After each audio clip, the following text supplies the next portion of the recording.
O livro é Fonte Viva, seu capítulo 117. Possuímos o que damos. É mais bem-aventurado dar do que receber.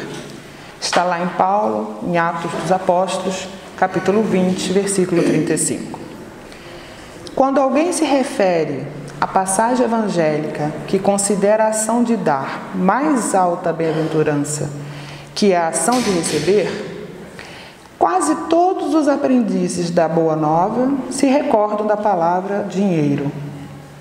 Sem dúvida, em nos reportando aos bens materiais, há sempre mais alegria em ajudar que em ser ajudado.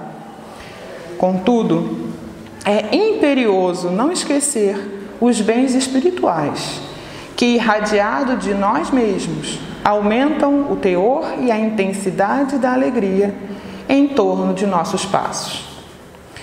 Quem dá, recolhe a felicidade de ver a multiplicação daquilo que deu. Oferece a gentileza e encorajarás a plantação da fraternidade. Estende a bênção do perdão e fortalecerás a justiça. Administra a bondade e terás o crescimento da confiança. Dá o teu bom exemplo e garantirás a nobreza de caráter.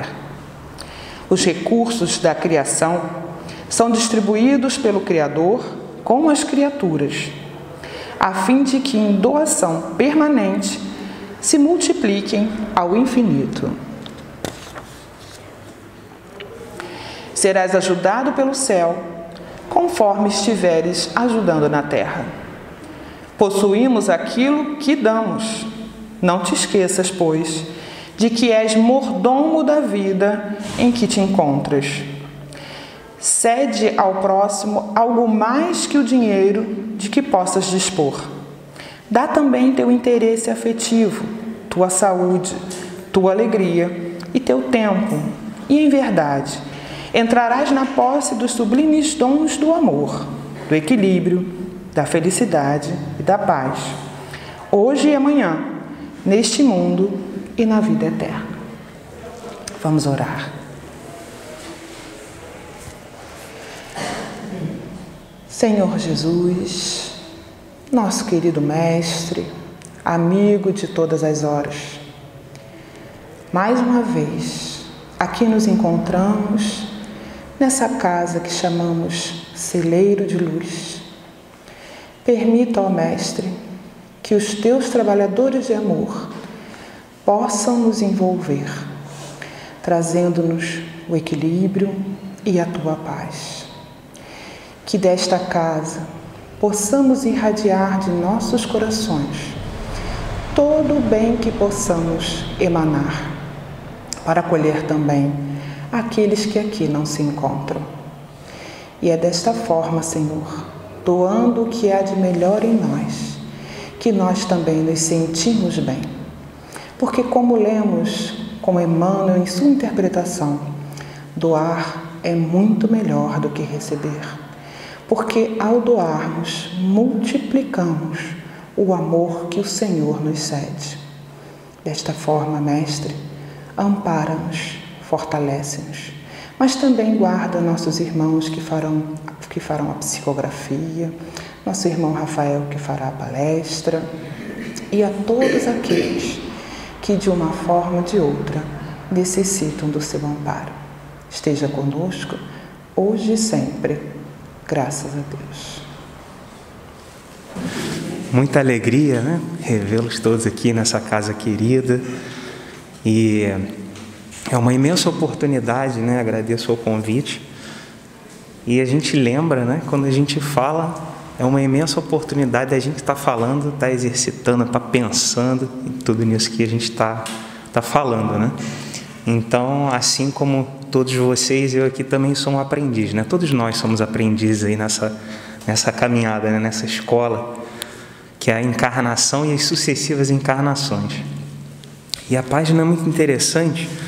A gente abre ao acaso, mas a gente sabe que o acaso não existe. E dá para fazer uma relação muito bacana com o tema, né? O tema de hoje é terapia do amor. E aí a gente pensa assim, nossa, vamos falar de amor, né? a gente sabe que a doutrina tem um tríplice aspecto: científico, filosófico e religioso.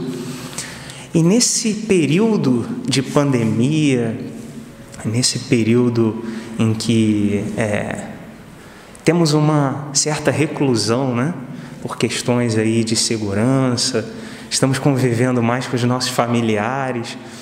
Então, aqueles conflitos que no passado, ou que em oportunidades anteriores não eram tão constantes, em que a gente sai de casa de manhã, está com a esposa, né, e aí vai para o trabalho, convive no trabalho, e agora a gente está tendo a oportunidade de conviver um pouco mais com a família. E aí a gente tem observado, né, o desafio que tem sido de muitos casais para efetivamente poderem interagir, repensar sobre suas prioridades, repensar sobre a prioridade do outro.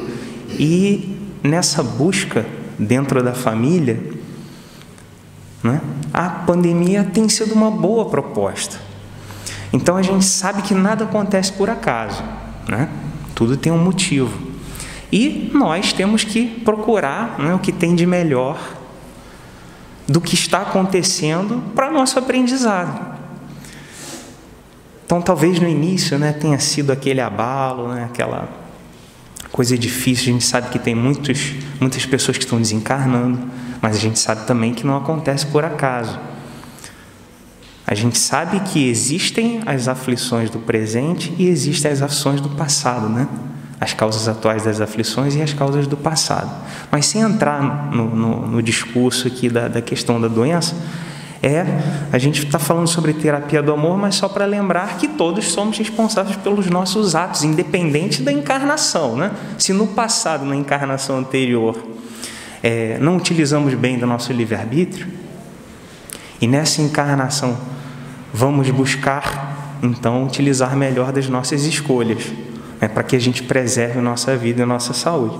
E aí, falando um pouco sobre terapia, né, fiz umas anotações aqui para a gente não esquecer de falar sobre nada. Terapia do amor. Quando a gente fala terapia, a primeira coisa que a gente lembra é de vou fazer uma terapia, uma conversa com o meu psicólogo, para procurar de alguma forma externar o que eu estou sentindo para que essa outra pessoa consiga entender e me dar uma ajuda. Esse é o conceito da terapia, né? Terapia é o quê? Um tratamento. E se a gente pensa assim, bom, se a gente está numa escola, né? A encarnação é uma escola de fato, porque a gente convive com as outras pessoas e ao mesmo tempo a gente convive com opiniões diferenciadas. E aí, convivendo com opiniões diferenciadas, a gente tem a oportunidade de exercitar essa terapia. Mas a gente vai seguir para dois aspectos, né? O primeiro aspecto é a terapia do amor. A terapia dentro de nós, né? Como a gente pode utilizar desse recurso para o auto-amor. E aí depois a gente vai falar sobre o próximo, que é importante, que está muito relacionado à página, porque não adianta só a gente pensar na gente, querer que os outros nos amem. A gente fala às vezes da família, como eu comentou da família. Não, poxa, a pessoa... Minha esposa, minha filha não me dá atenção, fulano de tal não me dá atenção, eu não estou recebendo amor, queria receber mais. E aí a gente só fica esperando dos outros, né? Mas aí a gente esquece. E o quanto que isso é uma reflexão, uma pergunta para cada um de nós. Mas e nós? Será que nesse contexto de terapia do amor, a gente tem sido terapeuta do amor com o outro? Então, vamos chegar lá nesse aspecto. E por que do amor, né? A gente sabe que o amor, a gente ainda está descobrindo efetivamente o que é isso. A gente fala assim, eu amo minha esposa, eu amo minha filha. É um avanço, né? São etapas diferenciadas. Mais para frente, a gente vai compreender ainda um pouco mais o que é esse amor de Deus efetivamente. Muitos de nós já exercitamos né? Talvez não todos os momentos do nosso dia ou da nossa encarnação, mas tem momentos que às vezes a gente age com esse amor, que é o que Jesus nos ensina, e às vezes a gente nem percebe. E aí a gente pensa assim, o amor é o quê? Um sentimento, né? É um bom sentimento. Então, voltando para dentro de nós, né? Joana fala muito sobre esse aspecto, sobre o autoconhecimento, o auto-amor, auto-perdão. Eu acho que a gente já teve uma oportunidade de falar uma outra vez sobre amar ao próximo como a si mesmo. Essa frase é o maior mandamento de todos. Amar ao próximo como a si mesmo. Então, primeiro a gente precisa se amar para depois amar ao próximo. Só que a gente precisa ter cuidado também nessa interpretação, né? Porque senão eu vou esperar, olha, eu não me amo ainda. Que amor é esse, né? Será que é aquele amor que a gente só olha lá no espelho? Hoje eu estou bem, né? Arrumei meu cabelo aqui, estou penteado, estou me amando. Será que esse amor que a gente está falando, a gente precisa tomar cuidado, né? Mas e aí? Não adianta também a gente pensar, não, estou nesse processo de auto-amor, auto-perdão, então preciso chegar num estágio em que eu me amo e me autoconheci completamente para depois amar o próximo, né? Aí eu acho que a gente só vai fazer isso daqui a muitas encarnações. Então tem que ser um processo assim, cíclico, né? A gente se conhece, identifica os nossos erros, talvez nem sempre, né? Porque a gente pensa sempre que a gente está certo. E aí se conhecer um pouquinho, vai e retribui para o outro. E aí a questão dos bons sentimentos que a gente comentou. Muitos psicólogos, a própria ciência, né, já estuda já há muito tempo sobre a questão da endorfina. Anotei aqui para não esquecer, né, que minha área não é essa área, eu sou da área de exatas. Então a gente tem que fazer umas anotações aqui, senão a gente esquece das palavrinhas. E é o hormônio da hipófise. Então quando a gente está num estado emocional equilibrado, é muito interessante porque a gente pensa assim, como a nossa mente, como o nosso espírito, como existe essa atuação do nosso estado através do nosso corpo físico. Muitas das vezes são os hormônios que fazem isso. Então quando a gente está num estado emocional de equilíbrio, e aí já pensando, a terapia do amor conosco, né? Cultivando bons sentimentos. Então, quando a gente está nesse estágio de buscar dentro de nós, nas dificuldades, a gente falou da pandemia, vamos tentar ver o lado bom desse contexto. Porque em equilíbrio, né, fazendo uma oração, por exemplo, que é uma ferramenta aí imprescindível nos momentos em que a gente está desequilibrado, a oração nos ajuda a nos equilibrar. A oração não é somente para a gente pedir alguma coisa, para agradecer, mas quando a gente faz uma oração, na primeira etapa da prece, é a sintonia, porque a prece já nos equilibra. E aí quando a gente se equilibra, né, sintoniza com a espiritualidade superior, a gente consegue ter muito mais esse mecanismo de vontade para impulsionar a oração, ele é muito mais efetivo e eficiente. Então, voltando ao hormônio, sem me aprofundar demais, até porque a gente tem pouco tempo, né? Daqui a pouco ela fala, Rafael, já está passando, a gente tem meia hora para falar, se deixar a gente vai em frente. E aí o que acontece? Eu anotei aqui, olha, o que esse hormônio nos ajuda através do equilíbrio? Combate o estresse. Combate não, ele gera bem-estar, a consequência, né? Nos traz conforto. E ele nos ajuda a não entrar no estágio de depressão. A gente observa, né, que a gente vê as notícias lá no jornal, a gente costuma falar muito sobre isso, né?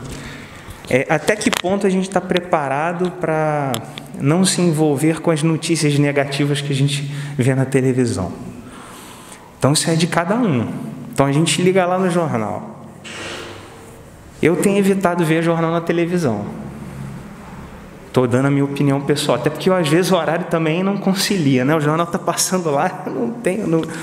Estou com as crianças lá em casa, no home office, aí está Manuela, Helena, um indo para um lado, outro para o outro, a gente não consegue ver jornal. Mas aí a gente pega lá depois as notícias para analisar e a gente pode selecionar. A gente não vai fugir, né, dos problemas, mas é um exercício nosso de como encarar os problemas. Porque um ponto importante, e que deve ser um exercício diário, é o quanto nós utilizamos de indulgência para essas pessoas que estão passando por esses problemas, essas dificuldades. Porque às vezes a gente pode ser utilizado o que a gente conhece da doutrina, muitas vezes para não entrar numa sintonia negativa. A gente vê lá, tem um problema acontecendo lá na notícia e tal. E nesse processo da terapia do amor, para a gente não entrar em desequilíbrio, a gente pensa assim, não, aquilo ali está acontecendo porque ele precisa passar por essa expiação. A gente sabe que nada acontece por acaso, mas é uma cautela que a gente precisa ter nessa colocação, porque se a gente se envolve demais com o problema, o que acontece? A gente entra naquela sintonia do sofrimento que o próximo está passando, que é muito difícil, que acontece muito. Mas o outro extremo, que também não é conveniente, é a gente pensar assim, nossa, ele está passando por isso, eu não quero me desequilibrar, então vou racionalizar, né? Utilizar a fé raciocinada. E utilizar dessa forma simplesmente, não, ele está passando por isso, porque alguma coisa ele fez na encarnação anterior, então é uma expiação. Então vamos ter indulgência. É um caminho, mas é importante que a gente seja meio termo e tenha indulgência e compaixão com esse irmão. Então, no mínimo, a gente faça uma oração para esse irmão, para ele suportar esse processo, né? Suportar essa dificuldade que ele esteja passando com mais força, mais persistência, e que ele consiga se resignar. Então, às vezes, a gente se afasta dos problemas temporariamente. Então, aqui a proposta não é dar receita de bolo, a proposta é como nós lidamos com os nossos sentimentos mediante os cenários adversos. Porque também não adianta a gente pensar assim, não consigo passar por isso, vou me isolar no meu mundo. E vai lá para o alto da montanha e a gente fica meditando e se afasta dos problemas. Estou dando um exemplo, né? Mas mais cedo ou mais tarde a gente vai ter que estar aqui envolto ao problema, por isso que a gente reencarna, né? Convive com a família, convive com pessoas com opiniões diferentes, exatamente para a gente exercitar. E isso tudo que a gente comentou, né? Do porquê a terapia com auto-amor. A gente já falou, né? O amor, esse sentimento, ele gera um bem-estar, e a gente já percebeu cientificamente que é comprovado que esse tipo de sentimento nos deixa mais equilibrados. Então é o porquê. Agora vamos entrar no como. Como fazer isso? A gente já falou um pouquinho. Tem um livro muito interessante da Joana que se chama Autodescobrimento, uma busca interior. Então a Joana, né, tem pessoas que pensam assim, não, Joana é muito difícil, tem que ler com um dicionário do lado, não consigo, vou deixar para lá. Mas minha gente, o que é fácil? Nada é fácil.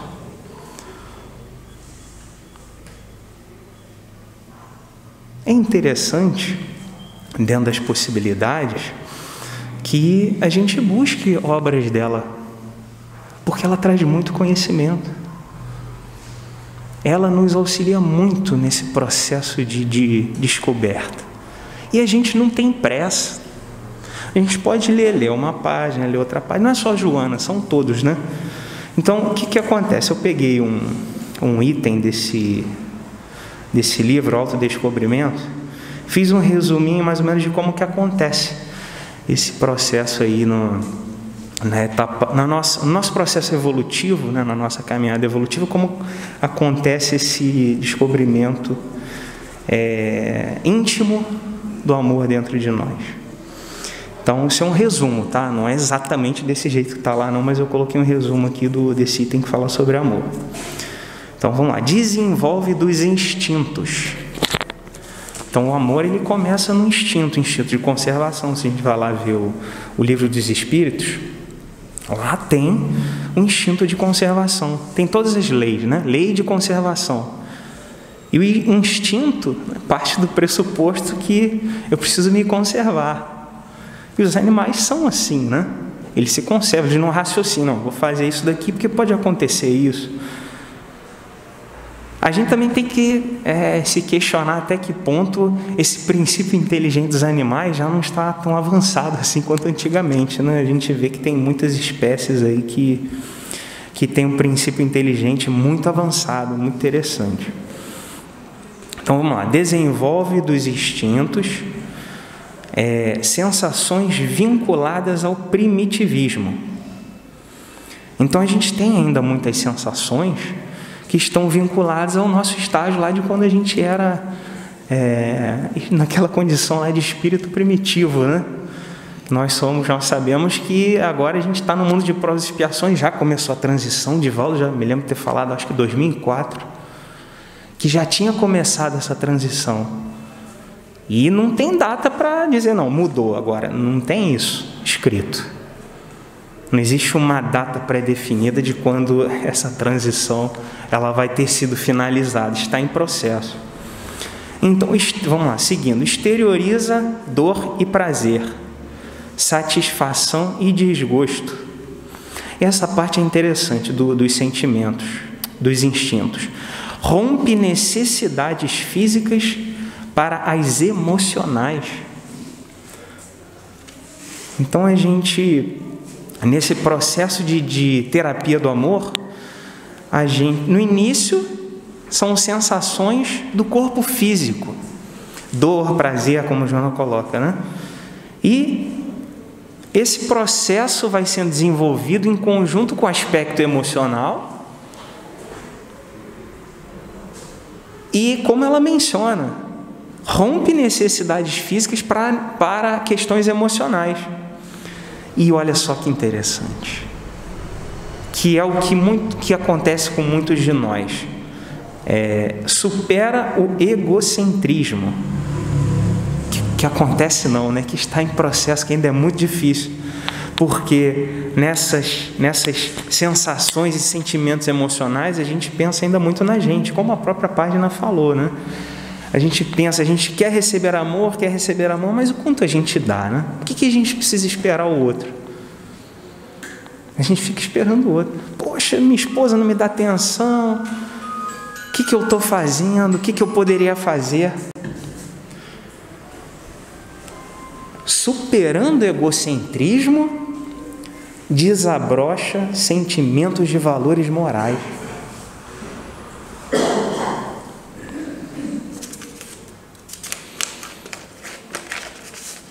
E aí, como normalmente esse amor ele começa, né? Ele começa conosco. Muitas das vezes o primeiro convívio que nós temos é com os nossos familiares. E é muito interessante, a gente está falando da pandemia, a oportunidade que a gente está em convívio com os nossos familiares exatamente para exercitar isso. E Haroldo Dutra, né, num comentário dele, ele faz uma abordagem muito interessante sobre a questão da terapia do amor, porque, como a gente comentou, a gente só pensa na gente. Não, então tá bom, eu já saí dessa etapa de auto-amor, já compreendi, estou me exercitando dia a dia para me auto-perdoar por aquelas coisas que eu fiz, e que eu compreendo que eu sou um espírito em caminhada evolutiva, que eu tenho minhas imperfeições, mas que cada dia é um novo dia. Então, fiz uma coisa que eu não deveria, percebi que fiz uma coisa que não deveria. Essa percepção é importante nesse processo de autoconhecimento. Ótimo. Então vou me esforçar para o próximo dia não fazer de novo. Mas agora vamos falar do próximo.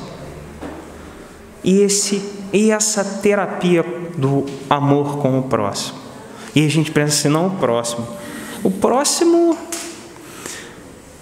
é meu pai, o próximo é minha mãe, né? O próximo é a Inês que eu conheço, o próximo é ela. E aí a gente começa a pensar, é fácil a gente amar pessoas que pensam da mesma forma que a gente pensa. É fácil amar pessoas que têm ideais parecidos. Não é que é fácil, é mais fácil amar pessoas que têm ideais parecidos. E qual o grande desafio nesse processo de terapia de amor com o próximo? Anotei aqui. Compreender, vou falar devagar, que serve para mim também. Compreender as diferenças. Será que a gente compreende as diferenças? Será que a gente respeita as opiniões? Como a gente lida? Porque a gente sabe, né, eu tenho oportunidade de participar com o pessoal lá do CERJ, né, que é o Conselho Espírita do Estado do Rio de Janeiro. A gente vê as casas espíritas com esse esforço enorme para unificação. Unificação, uma palavra importantíssima nesse ponto de compreender as diferenças. Mas, naturalmente, a gente precisa seguir um parâmetro. A gente precisa seguir uma referência, que é muito importante. Mas, quantas das vezes nesse processo de compreensão das diferenças, a gente cria atrito, não às vezes com pessoas de outras religiões, porque a gente pensa assim, não, nós somos espíritas.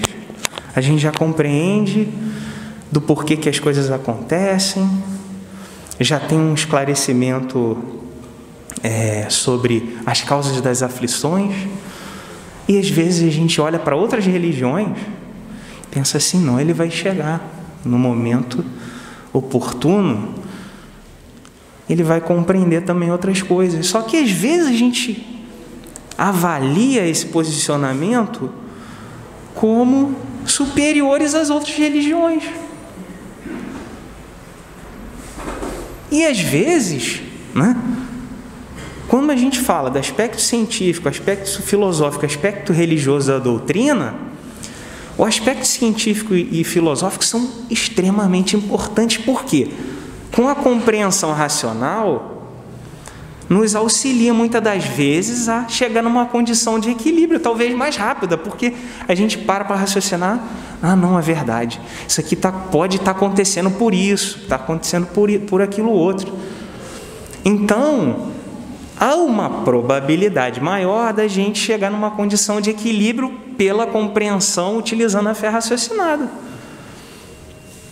Mas não significa que uma outra religião, que não tem essa compreensão racional das questões, não tenham lá pessoas que frequentem e que muitas das vezes tem esse desenvolvimento, né, como Joana fala aqui, do egocentrismo, muito mais avançado que muitos de nós espíritas. E aí não, aí a gente pensa, a gente já conhece a doutrina, então a gente já subiu um degrau a mais. Mas nessa caminhada existem várias vertentes. Existe o conhecimento científico e filosófico, por exemplo, da doutrina, e existe o aspecto religioso. E aí, para a gente já caminhar para o final, que passa muito rápido, eu peguei o livro Consolador, está aqui. Pergunta 120.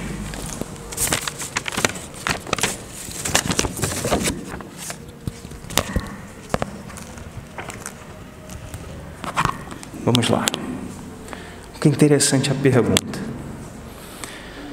Pode existir inteligência sem desenvolvimento espiritual?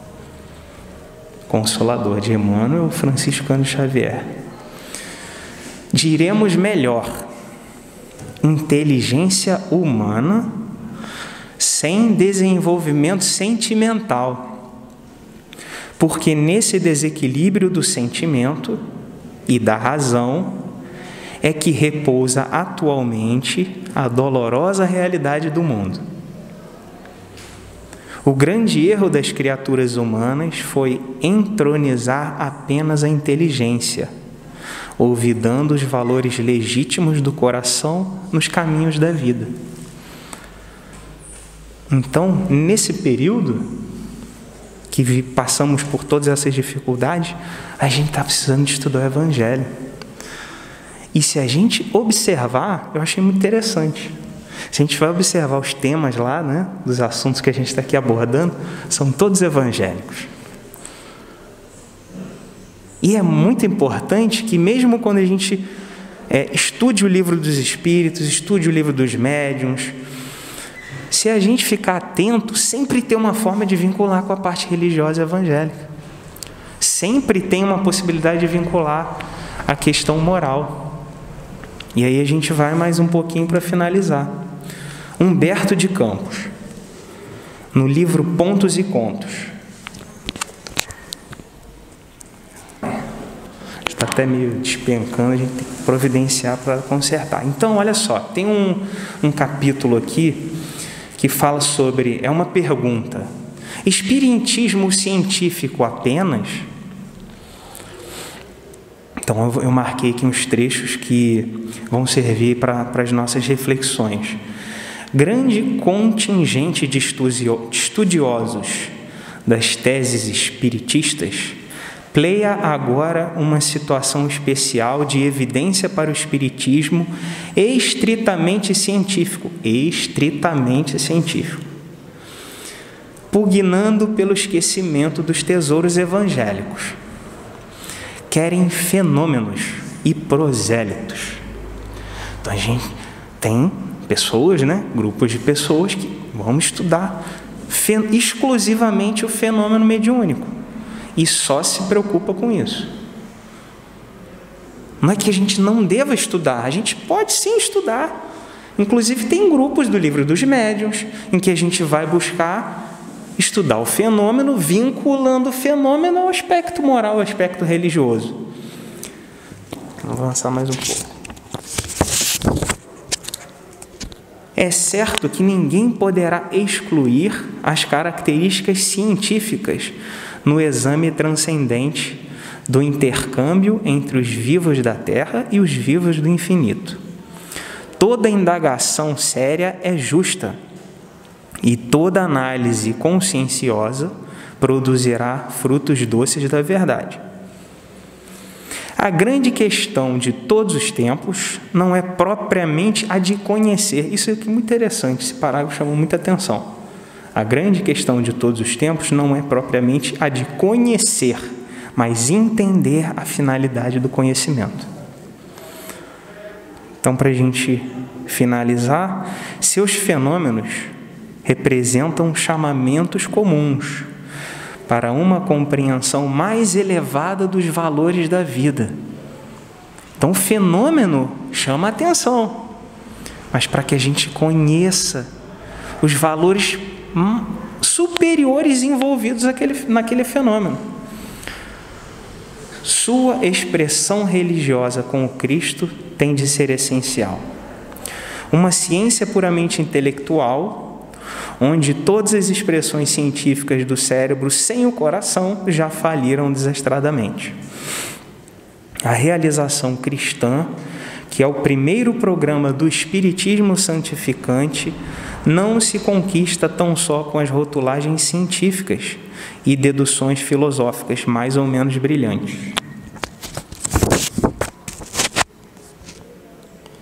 Aos que disserem de um espiritismo científico apenas, tomados pelo entusiasmo fácil dos jogos de palavras, responderemos igualmente. Para encerrar, último parágrafo desse item.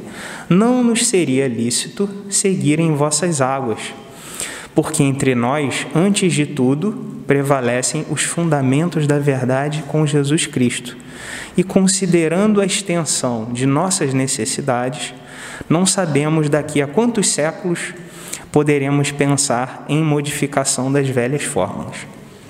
Então, para a gente resumir, tentar resumir tudo aí que a gente falou,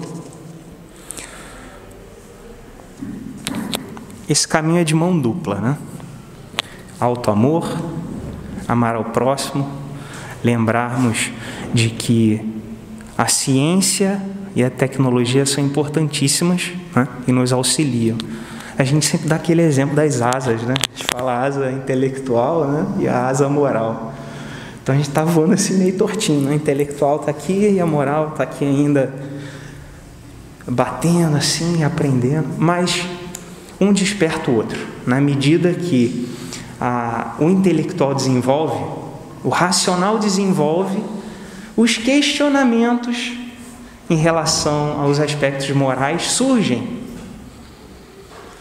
Então estamos encaminhados. Então que nós possamos aí no dia de hoje, né, através dessas reflexões que a doutrina nos traz, seguirmos com alegria.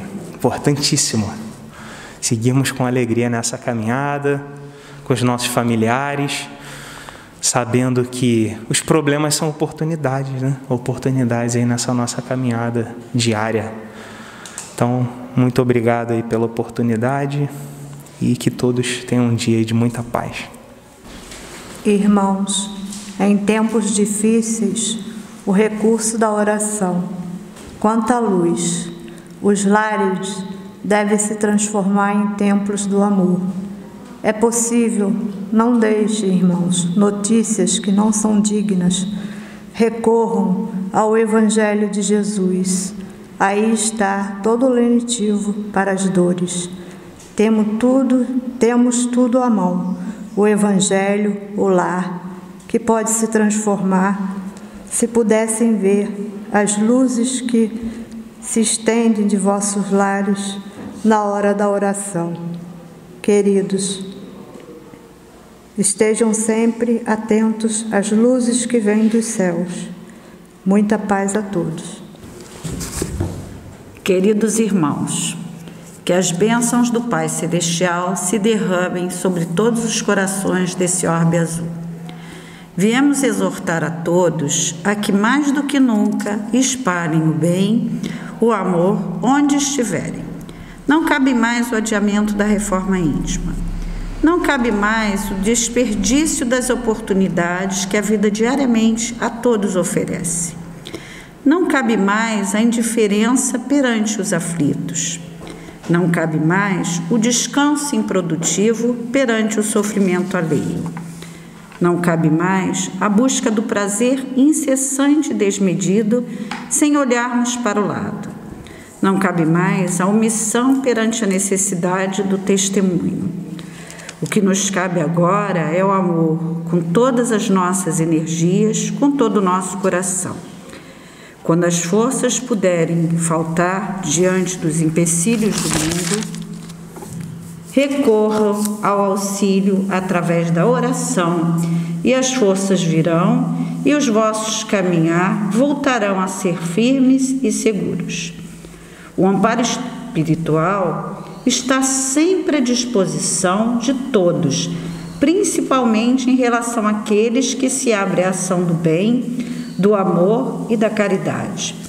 Sigam sempre firmes, amorosos e confiantes. Sejam luz que ilumina as sombras. Sejam o sal da terra. Sejam os reais seguidores do Mestre Jesus, um irmão. Então, novamente, fechar os nossos olhos, nos acomodarmos na cadeira. Vamos levar os nossos pensamentos a esse nosso amigo Jesus, que nos ampara sempre, rogando, Mestre, que ao retornarmos aos nossos lares, possamos levar conosco esses fluidos harmônicos que aqui recebemos. Que possamos sair desta casa sentindo-nos muito melhores do que quando aqui chegamos. Que os nossos amigos e mentores possam aliviar as nossas dores, porque os nossos tratamentos se iniciam na entrada deste salão. Que possamos abrir os nossos corações para recebermos do mais alto essa energia salutar que envolve nossas células e transforma-se em energia de amor que nos permite curar de todos os sentimentos que nos trazem desânimo ou a desesperança e nos transforma em espíritos valorosos, se empenhando na esperança e na certeza de que somos envolvidos pelo Teu amor a todo instante. Obrigada, Senhor Jesus, por mais essa oportunidade de aqui estarmos, pela oportunidade do dia de hoje, pela oportunidade desta encarnação. Esteja conosco, hoje e sempre. Graças a Deus.